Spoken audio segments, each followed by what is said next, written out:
আমার অনেক দিনের ইচ্ছে ছিল কলকাতার গালিব স্ট্রিটে যাওয়ার, তাই এক রবিবার দেখে শুভাশিসের সাথে আমি বেরিয়ে পড়লাম আমার গন্তব্যে।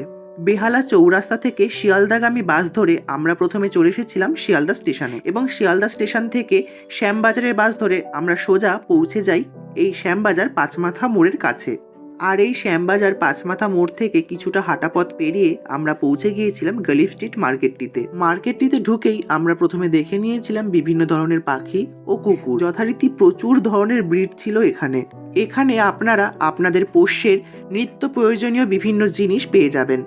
এরপর আমরা চলে এসেছিলাম এই মার্কেটটির মাছের এবং ফুলের বিভিন্ন ধরনের গাছের সেকশনটিতে, যেখানে রং বেরঙের মাছের সাথে ছিল রং বেরঙের বাহারি ফুলের গাছ। আর এই সেকশনগুলো থেকে আমরা নিয়েছিলাম দুটো গোলাপ গাছ, কিছু টব এবং 3টে ফিমেল গাপ্পি মাছ। দেখা হচ্ছে আবার একটি নতুন ভিডিওতে। ধন্যবাদ।